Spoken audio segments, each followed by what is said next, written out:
ಭಾರತೀಯ ಜನತಾ ಪಾರ್ಟಿಗೂ ಜಗನ್ನಿವಾಸ ರಾವ್ ಅವರಿಗೂ ಯಾವುದೇ ಸಂಬಂಧ ಇಲ್ಲ. ಅವರೀಗ ಯಾರ ಸಂಬಂಧದಲ್ಲಿದ್ದಾರೆ ಅಂತ ನನಗೆ ಗೊತ್ತಿಲ್ಲ, ಎಲ್ಲಿದ್ದಾರೆ ಅಂತ ಗೊತ್ತಿಲ್ಲ. ಅದು ಮಾಧ್ಯಮದಲ್ಲಿ ಬರುವಂಥ BJP ಮುಖಂಡ ಅಂತ ಬರುವಂಥದ್ದು ತಪ್ಪು. ಯಾಕೆಂದರೆ ಆ ಪ್ರಕರಣ ಆದ ತಕ್ಷಣ ನಾನು ಜಿಲ್ಲಾಧ್ಯಕ್ಷನಾಗಿ ನಾನು ಸ್ವಯಂ ಹೇಳಿಕೆಯನ್ನು ನಾನು ಕೊಟ್ಟಿದ್ದೆ. ಅವರು ತಕ್ಷಣ ಮದುವೆ ಆಗಬೇಕು ಅಂತ ಜಗನ್ನಿವಾಸ ರಾವ್ ಅವರಿಗೆ ಕೂಡ ಹೇಳಿದ್ದೆವು.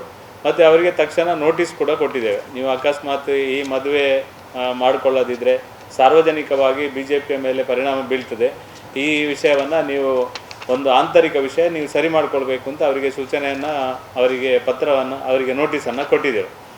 ಅವರು ಆವಾಗಲೇ ಅಲ್ಲಿಯ ಸ್ಥಳೀಯ ಶಾಸಕರ ಗಮನಕ್ಕೆ ಕೂಡ ಅವರು ಕೂಡ ತಂದಿದ್ದರು. ಅದರಲ್ಲಿ ನಾವು ಯಾವುದೇ ರಾಜಕೀಯ ಮಾಡಲಿಲ್ಲ. ಶಾಸಕರಾಗಲಿ ಯಾರಾಗಲಿ ಸರಿ ಮಾಡಲಿ ಅಂತ ನಾವು ಅದಕ್ಕೆ ಬಿಟ್ಟಿದ್ದೆವು. ಆನಂತರ DNA ಟೆಸ್ಟ್ ಬಂದ ನಂತರ ಯಾವಾಗ ಮದುವೆ ಆಗಲಿಕ್ಕೆ ಅವರು ಒಪ್ಪಲಿಲ್ವ, ಅವರನ್ನು ನಾವು ತಕ್ಷಣ ಪಾರ್ಟಿಯ ಪ್ರಾಥಮಿಕ ಸದಸ್ಯತ್ವದಿಂದ ಅವರನ್ನು ಉಚ್ಚಾಟನೆ ಮಾಡಿದ್ದೇವೆ. ಭಾರತೀಯ ಜನತಾ ಪಾರ್ಟಿಯ ಒಟ್ಟಿಗೆ ಅವರು ಯಾವುದೇ ಸಂಬಂಧ ಇಲ್ಲ.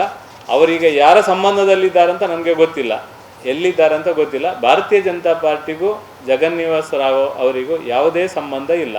ನಮ್ಮ ಯಾವುದೇ ಜವಾಬ್ದಾರಿಯಲ್ಲಿಲ್ಲ. ನಮ್ಮ ಪಾರ್ಟಿಯಿಂದ ಅವರನ್ನು ಉಚ್ಚಾಟನೆ ಮಾಡಿದ್ದೇವೆ.